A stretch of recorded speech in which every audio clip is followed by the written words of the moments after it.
Professora, fica à vontade.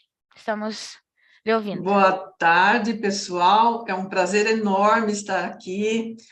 Muitos colegas, outros não colegas da profissão, mas que também devem estar aqui na palestra. Mês super importante, gente. Não tenho nada contra essa coisa a favor de ser azul, o novembro, mas cada mês é uma cor, não quer dizer que é porque é masculino, é azul. Então, é muito importante que a gente esteja presente nesse sistema de não ser nada heteronormativo, tá? Então, eu tinha combinado com a Adriana de fazer uma apresentação de 30 minutos e depois vocês ficarem à disposição de questões. Apesar de que, fazendo assim, Adriana, não sei se é tão interessante, porque às vezes a questão foge depois do contexto. Então, eu preferiria que vocês pudessem interromper. Ah, professora, quero fazer ou Silvia, quero fazer uma questão. Fica bem bacana, porque aí, às vezes, é a mesma coisa que o outro gostaria de perguntar, e ou não tem coragem, ou esqueceu do assunto no fim da palestra. Vamos fazer assim? É melhor, Claro. né? Só então a gente pede que levantem a mãozinha virtual, se acho que todos sabem, né, como fazer isso. Levantem a mãozinha virtual que daí a gente chama. Também quem estiver assistindo pelo YouTube e desejar, né, questionar, fazer alguma pergunta, pode escrever ali no chat que a gente transmite para a professora. Ótimo, porque eu não vou, talvez eu nem consiga enxergar a mãozinha, mas aí você ajuda, né? Alguém de vocês ajuda. O que eu trouxe para vocês? Eu pensei assim, bom, eu não vou falar só sobre próstata, né? É uma coisa, Novembro Azul começou na Austrália falando de próstata, né? Só que eu pensei, vou falar o que eu encontro no consultório. Então, às vezes, o paciente entra e faz uma questão. Então, eu resolvi colocar essas questões para mais ou menos vocês saberem o que é importante, tanto na urologia, né? Como na sexualidade. Então, eu vou dando uma passada assim, tá? Vamos lá, vou compartilhar minha tela.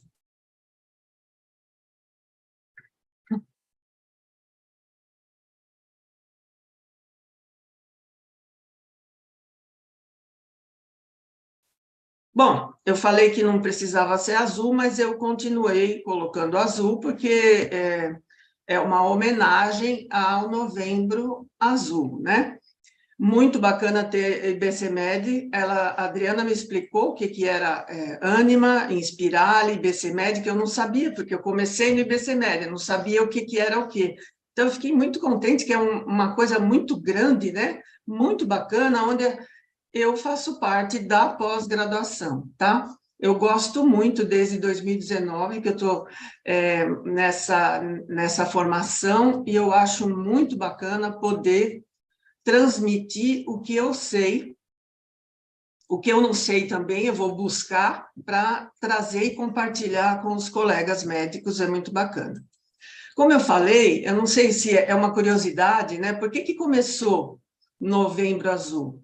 Aliás, hoje é o dia 17, que é tido como o Dia Mundial de Combate ao Câncer de Próstata. Mas dois homens, Travis e Luke, em 2003, lá na Austrália, eles falaram, poxa, teve o Outubro Rosa, vamos fazer, então, um Novembro Azul. Não é que eles que inventaram, mas eles deixaram os bigodes crescer, por isso desse símbolo aqui, Novembro Azul com bigode preto.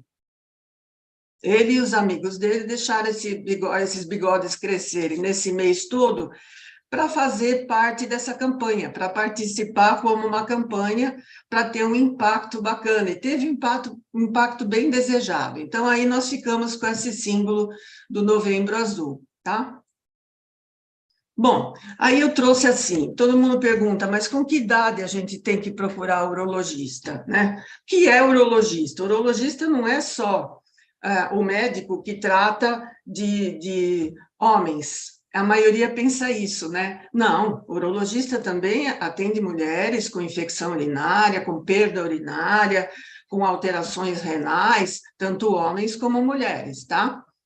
nas crianças, o que a gente faz? Avalia genitais, se os testículos estão na bolsa, então é muito importante também crescimento peniano, também doenças renais, né, congênitas das crianças, os adolescentes, é muito importante, o adolescente ele quer saber quando que vai crescer, porque que o pênis dele está menor do que o do vizinho, então é muito importante que procure o urologista mesmo.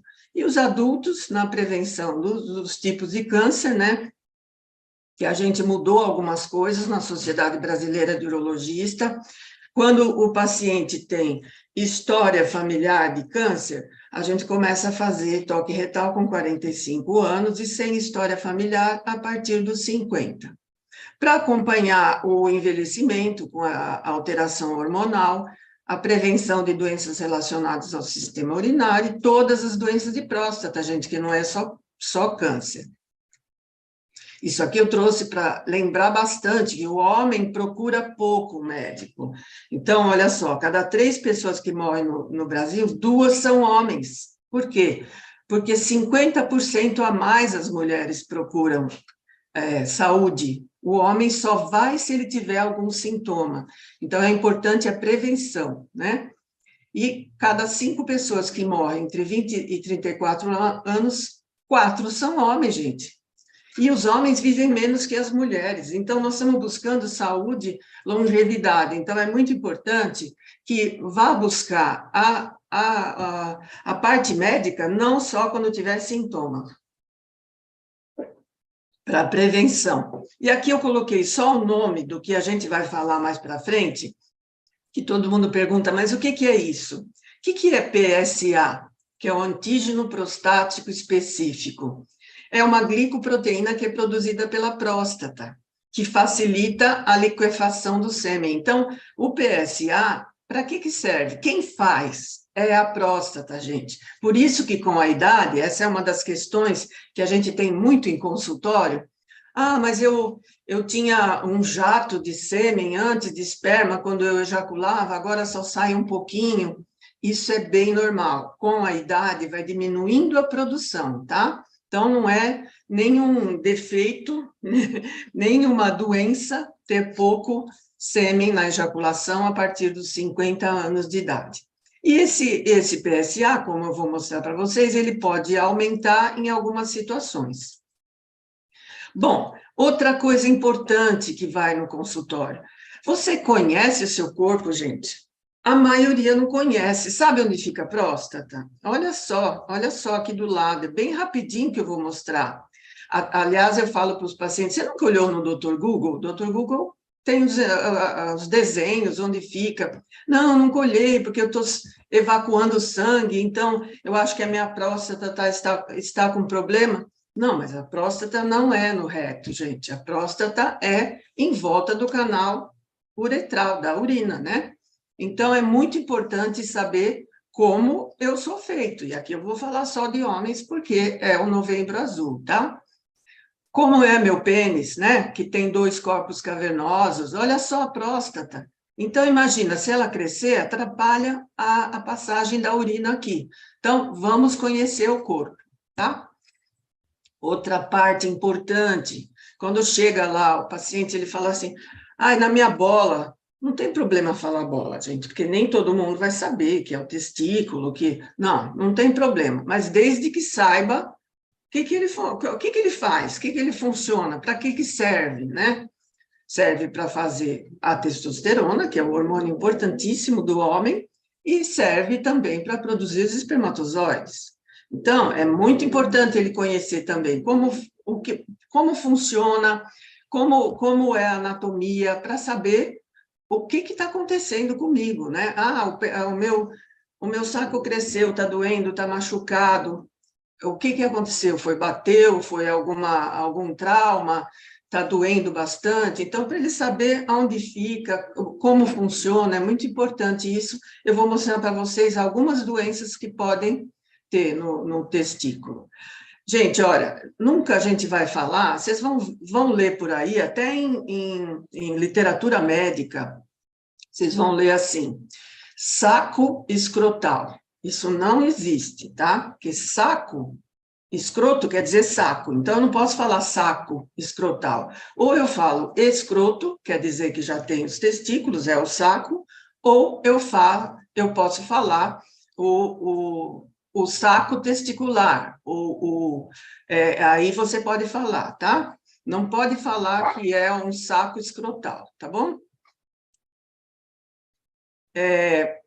Outra coisa importante, essa é uma questão muito grande. Vocês veem que eu estou pegando coisas que chegam no consultório de questão. Qual é o tamanho comum, normal, entre aspas? Normal não existe, normal é aquele que funciona, então não tem tamanho. Mas é bom todos saberem, porque a angústia é muito grande do paciente que chega e fala, não sei o que está acontecendo, doutora, o meu pênis está diminuindo, ele é muito pequeno, ele não dá, minha mulher vai querer ir embora por causa disso, o meu parceiro, né, a parceria, vai querer ir embora por causa disso. Não, gente, olha, o tamanho não é o mais importante. Então, 5%, a Sociedade Brasileira de Urologia fez um trabalho onde viu que 5% tem pênis pequeno, que é menor do que 7 centímetros.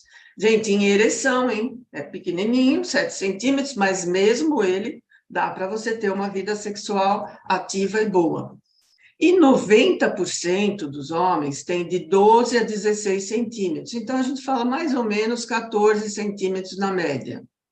Aquele que tem mais do que isso, que bom. Aquele que tem menos, que bom, desde que saiba como funciona, como usar esse pênis, como ter uma boa performance, como que o homem não é só pênis, o homem é um corpo inteiro que tem um pênis, né? O homem é uma pessoa com pênis. Então, é isso que é importante para não chegar todo angustiado achando que diminuiu de tamanho. E conforme o homem vai engordando um pouco, ele vai achando que o pênis está diminuindo. Não é que está diminuindo, é que está meio que embutindo naquela gordura que tem na parte assim, perto da sínfise pubiana, que é lá do osso, perto do pênis. Então, ele vai entrando, não é que ele está diminuindo de tamanho. Isso é muito importante, porque é uma das angústias grandes dos homens, é comparação de tamanho do pênis. E aí, falando em pênis, gente, é muito importante, isso eu faço em todas as minhas consultas, quando eu vou examinar o pênis, eu vejo se tem muitos pelos, né? Aí eu estava conversando com uma leiga esse final de semana, que fui almoçar com ela falou, não, mas você tem coragem de falar para os homens que precisa cortar os pelos? Claro, eu falo, eu explico, e é muito importante, porque nos pelos pubianos, que ficam aqui em cima, né, ele tem muitos fungos, que são aqueles fungos, que é a cândida, que fica aqui do lado da perna, por causa do lugar úmido. Então, é importante que ele corte, mas não corte com gilete. Corte ou aquela maquininha de cortar cabelo, ou uma tesoura, tá? Outra coisa super importante, que evita isso aqui que eu vou falar de câncer de pênis. Abrir o prepúcio, olha, vocês estão vendo? Essa pele do pênis chama prepúcio. Então, na hora de urinar, ele precisa abrir isso aqui, gente. Por quê? Para que não fique nenhuma gota de urina. Tá vendo? Esse aqui é o mesmo, só que está abrindo. Então, a hora que ele termina de urinar, sai o jato, ele pega um papel higiênico, e encosta no meato uretral para que enxugue bem a ponta, para que não fique urina entre a pele e a glande. Então, isso é muito importante, tá, gente? Evita o quê? Um câncer de pênis. Aquelas inflamações que eu vou mostrar para vocês também, que a gente chama bala no post-it. Então, quais são os fatores de risco? Você vê como não vamos falar só de câncer de próstata, vamos de pênis. Má higiene, fimose. Então, esta fimose, isso aqui é uma fimose, não é uma fimose que não dá para expor a glande, mas é um excesso de prepúcio. Então, dependendo do caso, vale a pena até operar isso, porque ele vai colocar o preservativo masculino, a pele faz com que, durante a penetração, o preservativo possa sair. Então, é importante avaliar de caso a caso. A idade, né? A maioria dos casos de câncer de pênis, de 50 a 70 anos, e quem tem o HPV, que é aquela verruguinha, que já teve no pênis, é mais comum ter câncer de pênis. Ainda bem, gente, que o câncer de pênis é mais raro. Então, é mesmo, até uma das campanhas de Novembro Azul, foi o Zico que fez, vocês estão vendo a foto aqui do lado, ele fala água e sabão contra o câncer de pênis. Água e sabão, ah, mas precisa usar um tipo de sabão? Água e sabão, claro que você não vai usar sabão de roupa, mas sabão de tomar banho, qualquer um é suficiente para ter uma boa higiene. Sempre abrir bastante a pele do pênis para higienizar bem e não deixar gotas de urina. Então, eu trouxe para vocês alguns, só para vocês verem as fotos, as importantes, olha, bolinhas, né? Herpes no pênis, tem tratamento. As uretrites, ah, mas isso aí é antigamente, que tinha gonorreia, uretrite. Não, gente, está tendo muito, muito, muito, aumentou bastante, principalmente pelo sexo anal sem preservativo, tá? Então, ah, mas eu só tenho sexo anal com a minha parceira, por exemplo.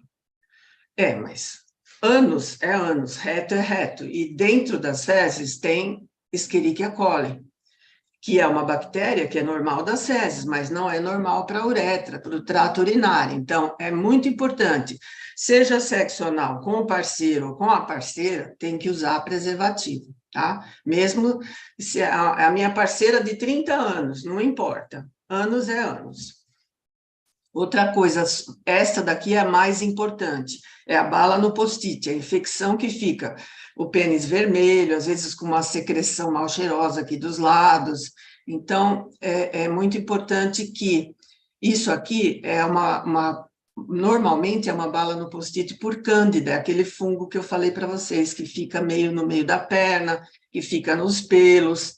Então, às vezes eu trato, vai o homem, aquilo arde bastante, fica vermelho, faz uma secreção com mau cheiro ao redor da glande, e aí você tem que tratar a esposa também, ou a parceira também, se é um hétero sexual. Então, tem que tratar os dois, porque senão ele toma medicação, usa pomada, melhora, aí vai lá ter relação, penetrou de novo, dependendo da imunidade dele, ele vai ter a infecção de novo por cândida.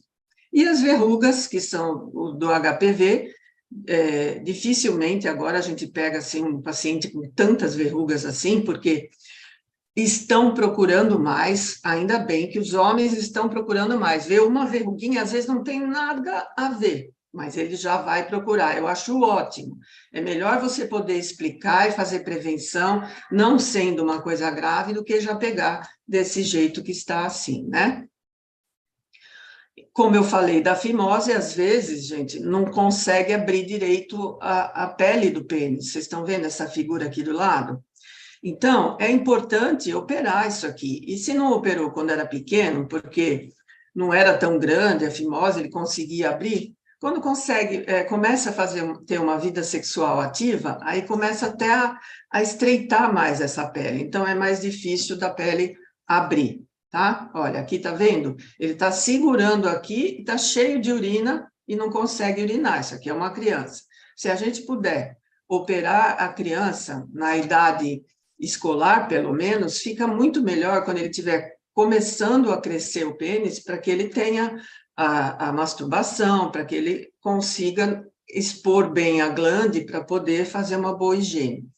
Outra reclamação grande no consultório é esse freio curto aqui, vocês estão vendo? Na ereção, isso aqui muitas vezes machuca, né? Quando o homem vai fazer uma penetração, tanto vaginal como anal, ele pode romper isso aqui. Muitas vezes no sexo oral, gente, tá? Eu tive um paciente que chegou, ele e a esposa, eles foram fazer uma lua de mel, segunda lua de mel, e ela com aparelho na boca foi fazer um sexo oral, aquilo enganchou nesse freio bem, bem assim, curto, e rompeu, e aqui passa uma artéria e sangra bastante. Então, se estiver atrapalhando isso aqui, nossa, gente, é uma cirurgia super simples de ambulatório, tá? Se alguém tiver alguma pergunta, faz favor, tá? Aqui, olha, Todo genital, a parte urológica, a bexiga, pode inflamar. O que é processo inflamatório? Para ter um processo inflamatório no homem, alguma bactéria teve que entrar, e a bactéria mais comum é a que entra pela uretra, tá? Ela faz o caminho ao contrário da urina, então ela entra aqui, pode pegar na próstata, dar uma prostatite, que dá uma dor grande, e às vezes o homem ejacula com sangue, ou tem dor para ejacular, isso é muito importante, é inflamação, e não é idoso que tem isso, não, é mais jovem, por conta dessa infecção através da uretra. E, às vezes, essa infecção não tratada, ela passa, olha, até para o testículo. Então, ele vai ter ardor para ejacular, ou dor para urinar, e o testículo aumentando de tamanho com dor. Então, é importante que qualquer sinal desse dê um alerta. E numa inflamação dessa, como é que ele vai poder ter uma vida sexual? Ele vai ter dor para ejacular, tá? Não que sempre ele vai infectar a parceria, mas ele vai ter dor para ejacular. Ó, aqui está bem legal de ver que vocês veem o reto, tá vendo? Que não tem nada a ver com a próstata. Eu vou mostrar como é que faz o toque retal também. Outra coisa que pode acontecer, tá? Aí já é na bolsa testicular, tá bom? Ou escroto, como eu falei para vocês. Uma hidrocele, que é a água que junta aqui entre o testículo e a pele, a membrana que tem em volta. Essa membrana, ou por trauma, ou aí é mais para idoso, ou a criança que nasce com esse líquido aqui, chama hidrocele. É cirúrgico, tá? A orquite, que é a inflamação, como eu falei, que precisa ter uma bactéria ou até um trauma. Então, estava jogando bola no domingo, tal, levou uma baita de uma bolada, então ele inflama e aumenta de tamanho, aí tem que ficar em repouso, tomar medicação anti-inflamatória, antibiótico, muitas vezes. Outra coisa também que vocês devem ter ouvido falar é a varicocele. Varicocele, aliás, quem tem dor no escroto, que faz um ultrassom, a maioria vem isso aqui, varicocele, nem sempre é verdadeiro.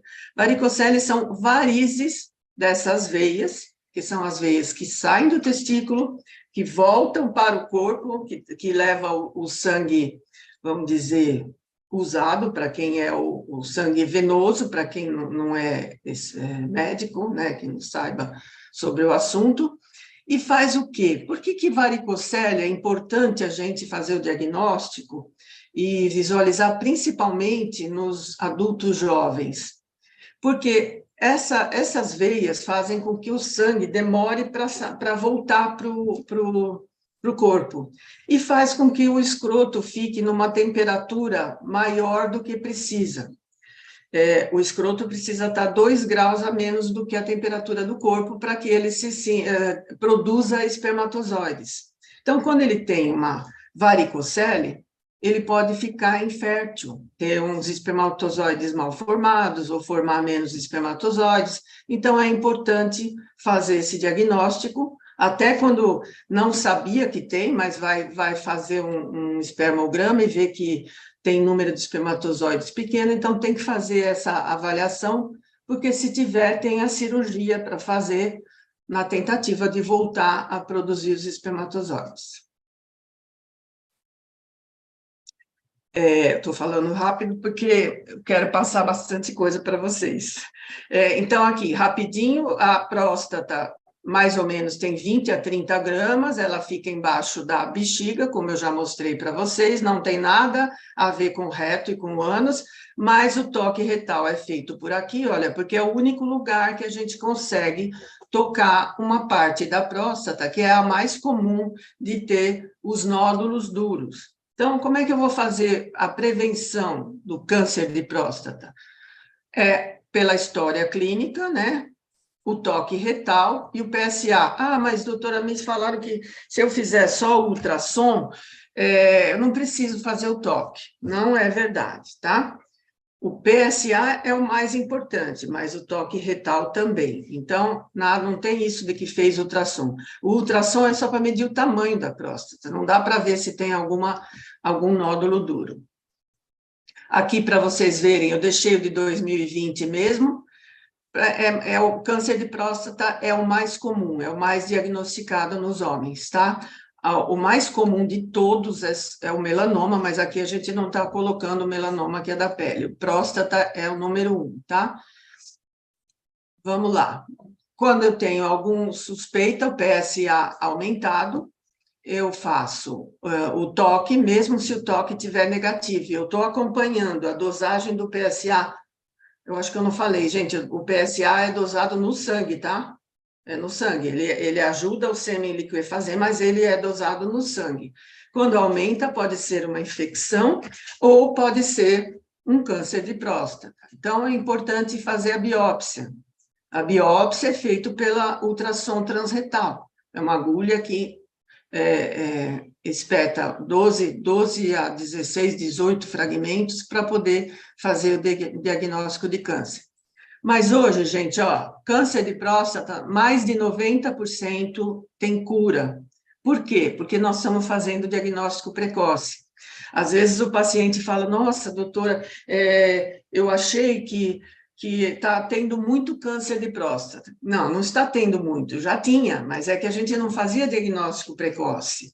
Então, aí quando o paciente chegava lá, já estava com câncer espalhado no corpo inteiro, com metástase óssea, pulmonar, tá? Então, a importância da prevenção do câncer. Junto com a prevenção do câncer, a gente vai fazer o tratamento até das outras doenças da próstata. E é o aumento benigno da próstata, que chama hiperplasia benigna da próstata. Esta daqui é que dá os sintomas. Às vezes eles falam, mas isso aqui é sintoma de câncer? Nem sempre, a maioria é do aumento benigno. É o jato fraco para urinar, é o gotejamento terminal. Não, gente, aquele gotejamento que o homem fala assim, eu balanço e pronto, pinga na cueca. Não, não é esse, tá? É aquele que ele não consegue segurar. Esse de pinga na cueca é falta de enxugar a ponta do pênis. É muito importante que enxugue. A urgência, às vezes ele está assim, deu aquela vontade, se ele não sai correndo, ele molha a roupa, tá? Levanta muitas vezes à noite, maior frequência noturna. Sangue alterado ou alguma retenção de urina, quando ele já está bem, assim, com a próstata muito aumentada, e às vezes o homem acostuma a urinar assim com dificuldade e não vai procurar ajuda, tá? Por que a próstata aumenta? Aumenta nos pacientes com mais de 50 anos, a gente ainda não sabe, é comum história familiar, ninguém sabe se está ligado ao hormônio testosterona, a idade sim, mais ou menos dos 50 para cima, nem todos vão precisar tratar, às vezes aumenta um pouco, mas não dá sintoma nenhum, então a gente não trata. Olha como fica, tá vendo? Esse não é câncer, tá, gente? É benigno. Então, aumentou a próstata, estreita o canal da urina. Então, ele tem dificuldade para urinar, tá? Olha esse lado aqui, não consegue urinar. Por que ele vai muitas vezes no banheiro? Porque ele nunca esvazia totalmente a bexiga, tá sempre com resíduo. Então, aí o rim manda mais um pouco, pronto, tem que vontade de urinar. Então, ele vai de instante em instante, isso é angustiante para o homem. E se a gente faz um diagnóstico no começo, tem remédio numa boa, gente, que diminui o tamanho da próstata e vive uma vida tranquila tomando o seu remédio. Aí o paciente pergunta, mas eu vou tomar remédio para a vida inteira? Aí eu falo, não, vida inteira é muito longa, não é a vida inteira. Mas é importante que você saiba que vai tomar bastante tempo. Por quê? Porque aí ela não volta a crescer. Se ele tem uma tendência que a próstata cresça, então tem que ficar tomando a medicação.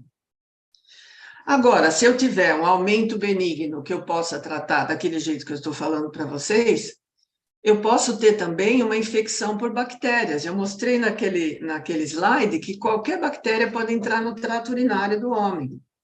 E aí, olha, essa infecção atinge 10% dos homens. E aí não tem nada a ver com a idade mais que 50, hein? É mais comum no mais jovem, ó, entre 30, o adulto jovem, 30 a 50 anos. Por quê? Grande maioria das vezes, falta de higiene na ponta do pênis ou sexo anal sem preservativo. E aí dá um diagnóstico é pela história, ele pode ter febre, tremores, fraqueza, dor para urinar, né, a urgência, mas aí ele não tem nada de próstata aumentada, ele tem uma infecção. A urina escura, com cheiro forte, às vezes tem sangue. Então, é importante, nisso daí, exame da próstata, exame de urina e o PSA. Nesses casos de infecção, o PSA pode aumentar bastante e não é câncer. Então, a primeira coisa que a gente faz, todos esses exames, trata o paciente com antibiótico, se ele está com todos esses sintomas, aí sim vai fazer um ultrassom para ver como está o tamanho da próstata e tratar com antibiótico. Se ele melhorar e o PSA diminuir, então não é câncer, tá? E o toque retal. Não quando ele tiver com infecção, senão ele vai ter muita dor no toque retal, porque quando o dedo chega e encosta na próstata que está com infecção, dói bastante. Tudo bem, pessoal? Estou correndo muito? Olha, sexo seguro, hein? Tá? Importantíssimo. É uma brincadeira, né? Aquele que é aberto, furado, mas não existe essa coisa de que, não, mas eu não tenho sensação, eu não sinto bem, é igual aquela frase que se falava 20 anos atrás, acho que ainda fala, chupar bala com papel, né? Então, cuidado, tá? É muito importante. Hoje, as empresas que fazem preservativo masculino, nossa, tão ótimas. Então, tem aquele para super sensível, tem para o pênis que tem calibre maior, tem para o pênis que é mais fino, tem com o pênis maior. Então, tem vários tamanhos e várias situações. Então, é muito importante sexo seguro, usar preservativo. Outra coisa importante é cuidar da saúde geral, então não é só ir no médico urologista, não, o homem tem que cuidar das doenças cardiovasculares, estou tendo cansaço para andar, então vamos ver, vamos procurar um cardiologista para ver se está tudo bem com você. O cansaço pode ser uma anemia, pode ser falta de exercício, as doenças endócrinas, como eu atendo paciente com queixa sexual também, é muito comum, é o diabético, tá? O paciente com diabetes, aquele que não faz um controle, que não faz o regime, que já está usando insulina, então, a disfunção erétil é bem comum, tá? O paciente vai ter algum grau de disfunção erétil. Então, ele chega lá querendo uma fórmula mágica, um remedinho que eu dê para que ele melhore. Come pão para caramba, está tudo desregulado, os hormônios todos desregulados, então é muito importante que ele faça um controle. Isso desde sempre, desde o começo. Os exercícios, cuidar do aparelho locomotor, a depressão, o estresse, às vezes está tomando alguma medicação para depressão, ou então, um dia ficou meio triste, aí ele foi num pronto-socorro, falou que não estava bem, estava triste, o colega pega e receita um antidepressivo lá e ele continua tomando. Isso pode afetar a vida sexual, então é muito importante que a gente saiba toda a história do paciente e que ele busque ajuda. Ele pode, mas eu não tenho convênio, não tem problema, hoje tem SUS. E não vão atrás daquela conversa que passa na televisão, que é só que o SUS não marca consulta. Isso é muita conversa que passa em mídia social, tá? Que mídia, televisão. Não, eu não consigo, faz um ano, isso é conversa. Se você vai lá, marca, você consegue para daqui 2, 3 meses, não é emergência. Emergência você vai numa UPA, no SUS você consegue as consultas. Eu atendo consulta toda semana de urologia, gente. Então, tem o clínico, tem a parte cardiológica, tem endócrino, todas as especialidades. Então, se você nunca for buscar para marcar, você nunca vai ter a consulta. Não é que você tem que ter um convênio ou particular, tá? Vai atrás que SUS tem tudo. Eu detesto quando começa só a falar mal de SUS, tá? Aí nós chegamos na vida sexual, gente. Como é que está a sua vida sexual, né? Eu tenho uma parceira, está ficando meio assim, ou eu tenho um parceiro, sabe? Algumas vezes eu dou algumas falhadas, tudo bem, falhar, perder a ereção algumas vezes na sua vida, isso é normal, tem que entender, depende da sua vida, do que está em volta de você, do que você está vivendo, do seu trabalho, mas é importante procurar o profissional, porque o profissional vai falar, não, é isso, é aquilo, vamos tomar essa medicação, não vá na farmácia e compra um remédio da sua cabeça, tá? Que a maioria das medicações para ereção sexuais estão à venda assim à vontade. Então, vá buscar ajuda. Não deixe as queixas para depois, gente. Não se automedique, é muito importante. Aqui eu só coloquei o casal homoafetivo e o casal hétero, porque eu estou falando de homens, né? Tá? Mas a queixa sexual é para mulheres com mulheres também. Quais são as mais comuns que eu tenho no consultório? Alteração da ereção, por várias causas. A gente tem aquelas alterações orgânicas. O que é orgânica? Quando a gente tem alguma doença, alguma comorbidade que afeta a ereção.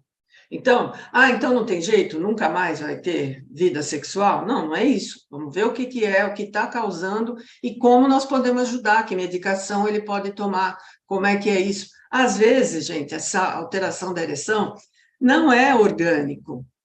Muitas vezes, quando não vamos dizer, o casal está ali, não está legal, o casal ou o parceiro não está bem, não se conversa, não sabe o que gosta, o que não gosta, aí um dia perdeu a ereção. Daí para frente ele vai para a relação pensando, será que eu vou perder a ereção? Pronto, ele já leva um rótulo, eu sou impotente, eu vou perder a ereção. Então ele vai ter essa ansiedade de desempenho, tanto para ejacular rápido como para alterar a ereção. Ejaculação rápida. Então, são coisas que a gente precisa fazer um diagnóstico bem certinho, como nós ensinamos aqui o pessoal do curso de pós da sexologia clínica, porque não é, às vezes o paciente chega assim, estou ejaculando rápido. Como que é isso para você? É muito importante perguntar. Você ejacula rápido? Quanto é o rápido? Eu não consigo ficar mais de 10 minutos penetrando. Então, a gente, né, faz aquela cara de paisagem, tá.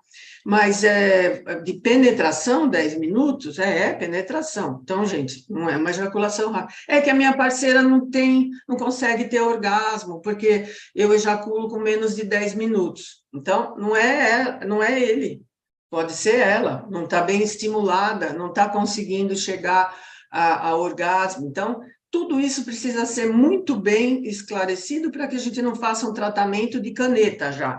Pega o receituário e vai canetando. Isso é bem comum de médicos e médicos, né? Diminuição do desejo sexual. Nossa, imagina a gama de coisas que pode causar diminuição do desejo sexual. Uma inadequação do casal.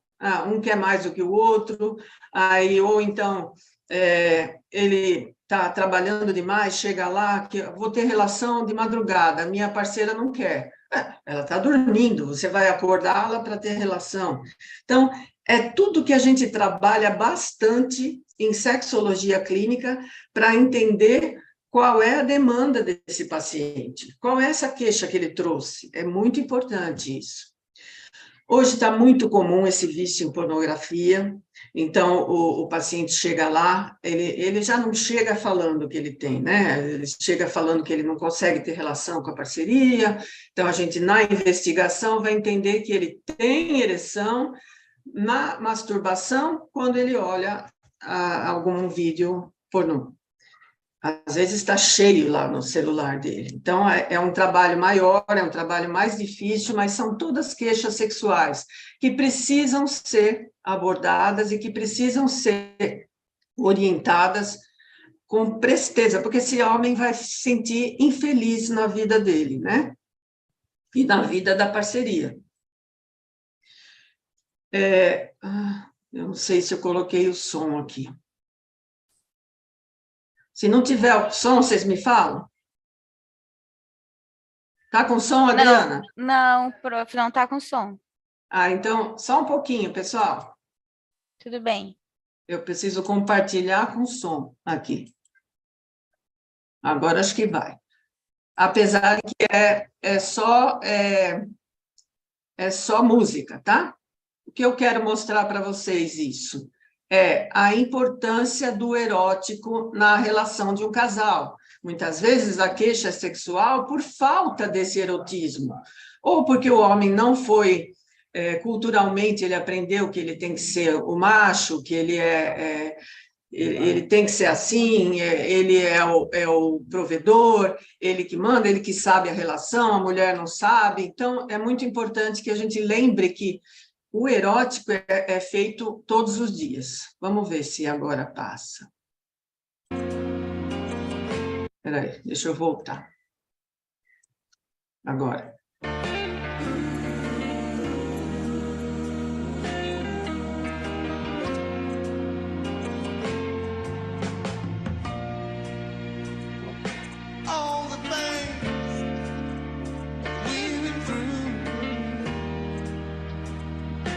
Understand me like I understand you.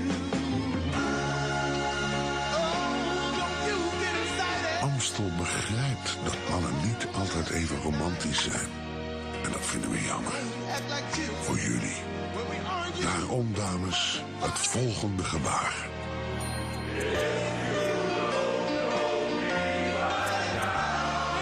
Voor jullie. Van... Então, pessoal, o que vocês pensaram desse? Isso é bem antigo, esse vídeo é bem antigo. A gente atualmente não tem, assim, que tenha casal homoafetivo, pelo menos eu não fui buscar, por enquanto, mas o erotismo de tirar a caca do nariz e jogar no fogo, né? De pôr os legumes para ela, o erotismo de fazer xixi ali. Então, isso precisa ser construído nessa vida sexual desse casal. E como que a gente faz? Nós temos que alimentar, igual uma planta, né? Como é que a gente alimenta isso? Regando. E como rega essa planta? Como fazer isso para que, às vezes, você não é uma queixa sexual, você não está impotente, o homem, mas ele está alguma coisa faltando de erotismo.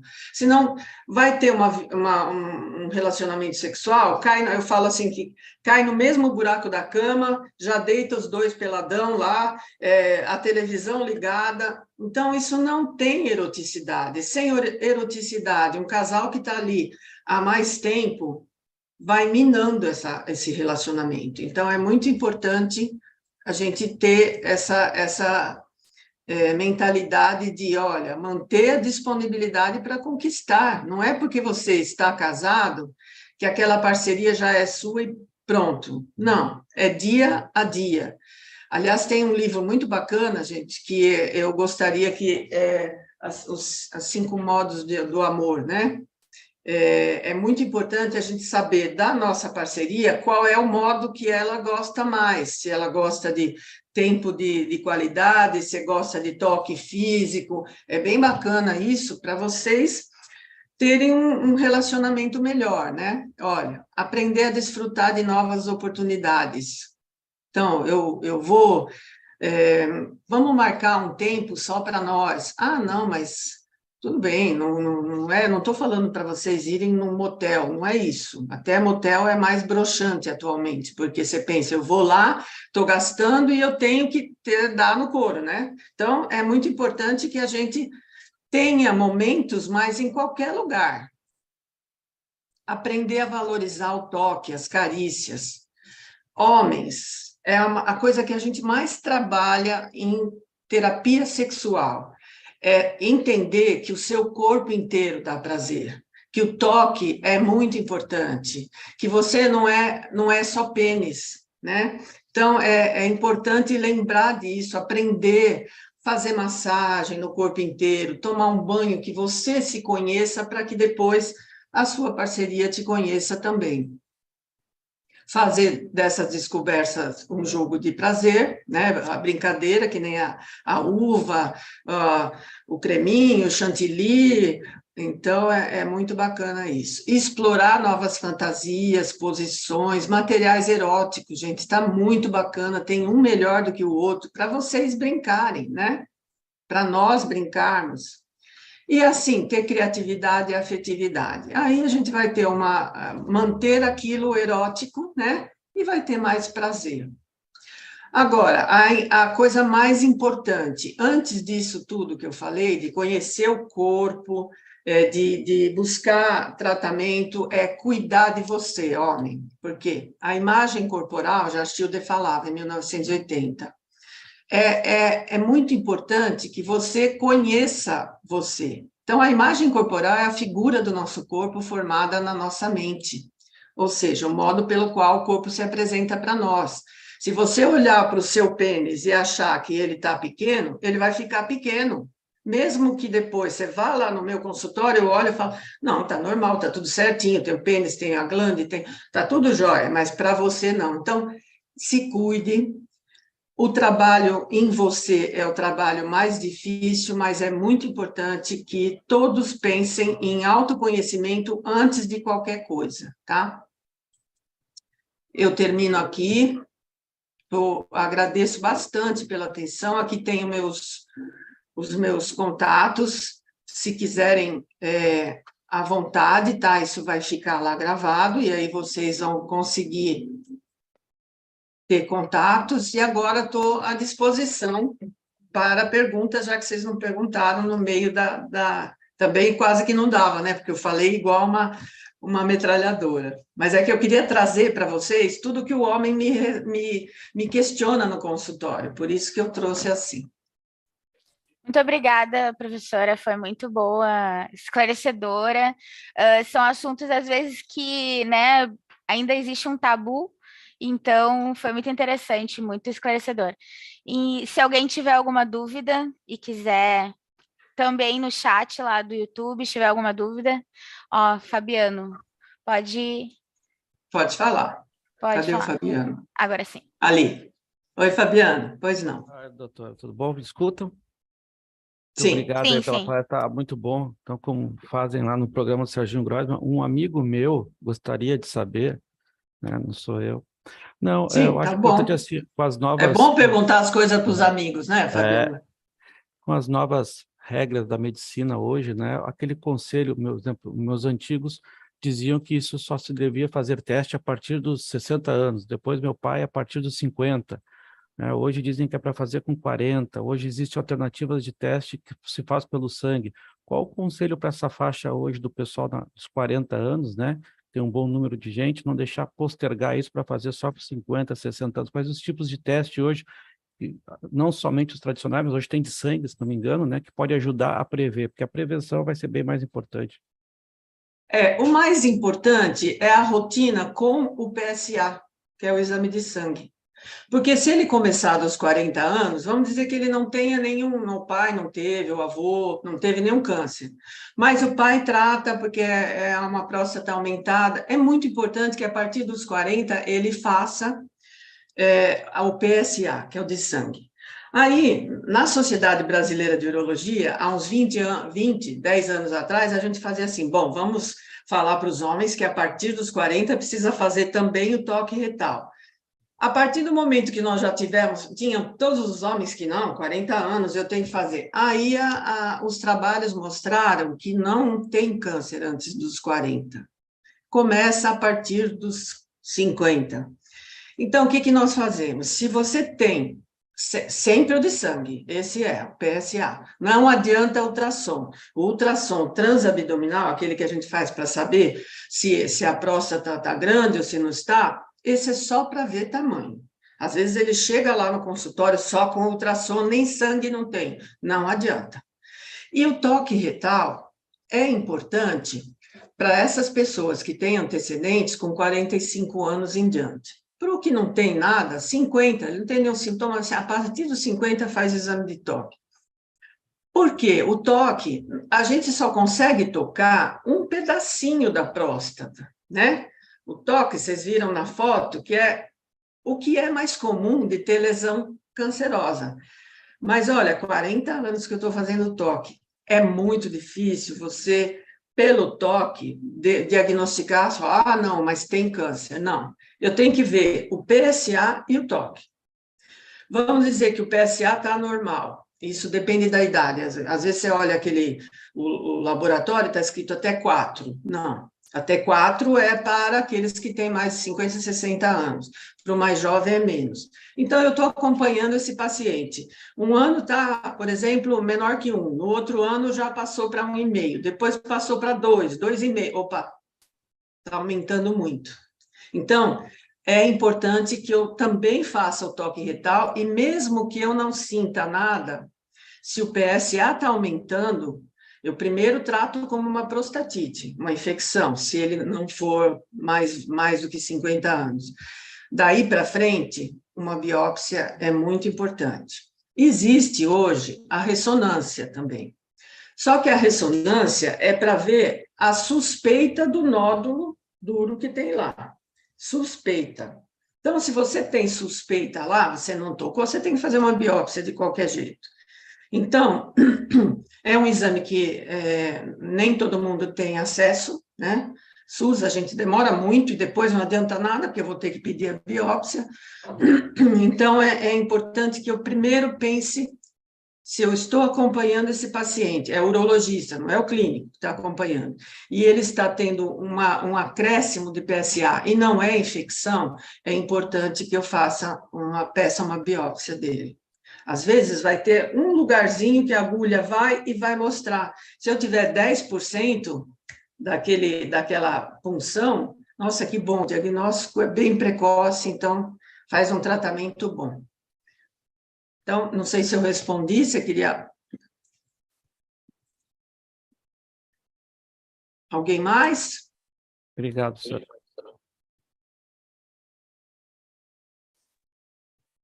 Nada, ninguém tem coragem, né? Eu sei. Todo mundo está pensando, eu ia pensar, do meu amigo que está com problema também, né? A Luciane Malta tem uma dúvida de algum amigo, né, Lu?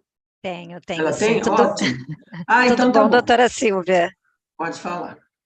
Doutora Silvia, eu como esposa, eu tenho grande dificuldade de convencer, né, o meu marido e também os homens da minha família a fazer esse exame mais regularmente, né, o exame de próstata. Aí a doutora falou no exame de sangue, que ele também pode ser detectado através do exame de sangue, alguma alteração na próstata, né?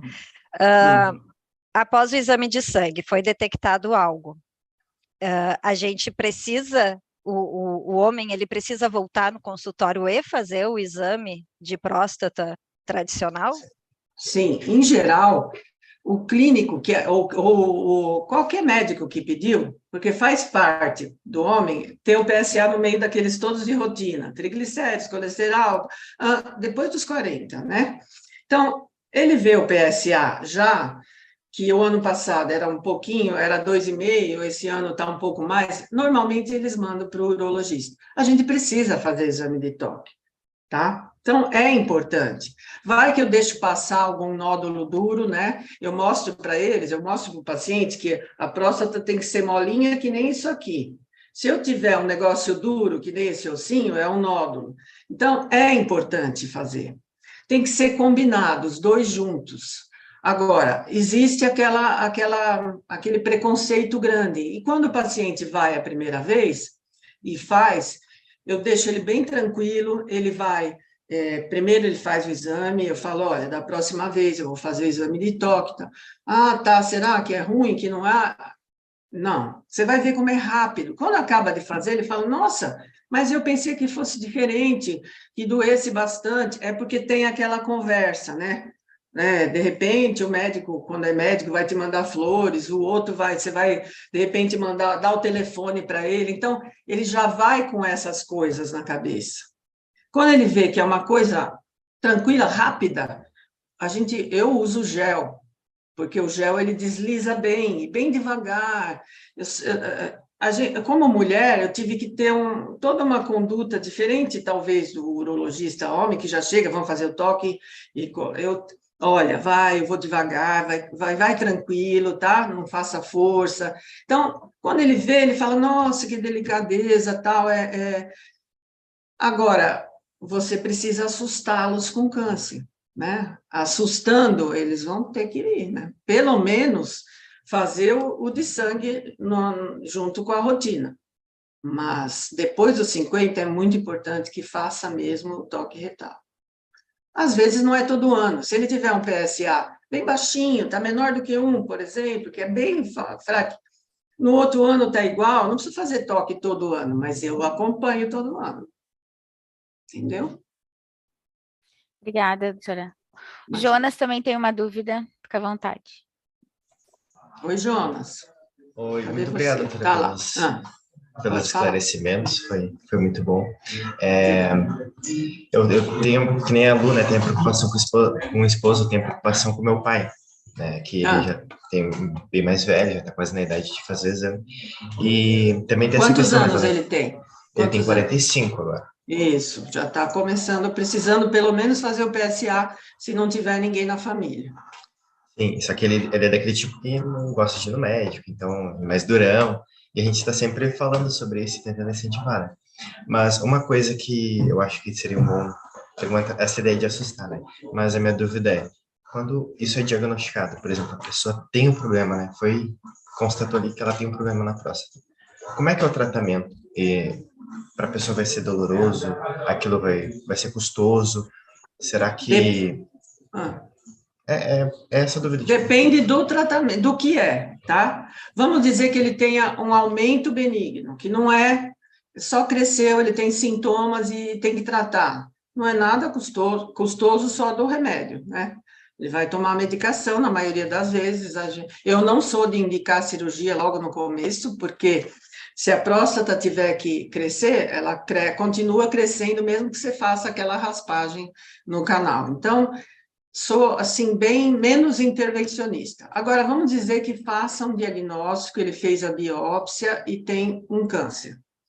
Se ele tem esse câncer, aí o oncologista uro vai cuidar, ele vai ver se está só localizado na próstata. Os tratamentos são radioterapia ou a cirurgia de retirada total da próstata.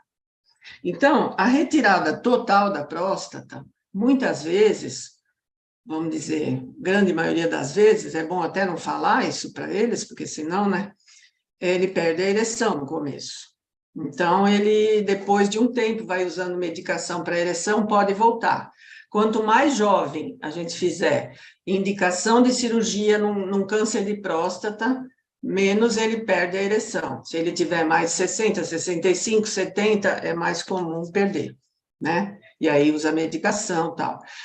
Agora, não deu para fazer a cirurgia, é radioterapia. O câncer de próstata não usa quimioterapia, não tem isso. Então, é radioterapia. Aí, vamos dizer que fez o diagnóstico, já fez um diagnóstico bem tardio. Às vezes, teve um paciente que chegou com PSA, que o máximo seria 4, 5 para a idade dele, com 100. Esse já tinha metástase, que é o câncer à distância, na parte óssea. Então, aí é outra coisa, tem outras medicações. São medicações que vão tirar do corpo a testosterona. Então, ele não vai ter ereção mesmo, justamente porque a testosterona faz com que o câncer cresça mais. Então, depende do caso, tá? Obrigada, professora. E agora a última dúvida, acho que ninguém mais... Se tem mais alguém que tenha, senão eu vou fazer a última pergunta. Se tem na família alguém, né, que já teve câncer de próstata, é provável, pode ser genético, gerações adiante, ter também ou não? Isso, tem os fatores que pioram, né, tá? Vamos dizer, já tem na família, o meu avô teve câncer de próstata. Dependendo do grau de cuidado que eu tenha com a saúde, sabe? Uma saúde plena, onde eu cuido, onde eu me alimento bem, onde eu não sou fumante, eu não sou um cara que bebe cigarro, é um veneno, tá? Para se você tem alguém com câncer na família, aquele gene que você tem lá, desenvolver com câncer. Mas é familiar, é mais comum também no homem negro, tá? É bem comum. O pai teve, o filho também pode ter, às vezes um irmão. E não é que precisa ser câncer de próstata. Quando a gente pergunta, eu pergunto, teve alguém na sua família que já teve algum tipo de câncer? porque não precisa ser só o de próstata. Às vezes é um paciente que teve o pai, a tia, a irmã da mãe, teve um câncer de intestino, então sempre é uma prevenção maior que a gente tem que ter quando estiver alterado o exame que é da prevenção da próstata, que é o PSA e o toque. Respondi, Adriana? Sim, com certeza. Então, professora e doutora, né? Muito obrigada, foi excelente, foi uma conversa bem natural, né? A gente gostou muito de esclarecer as dúvidas, foi muito importante. Mais uma live muito boa que nós tivemos com nossos professores, né, da pós-graduação, que são excelentes na sua atuação.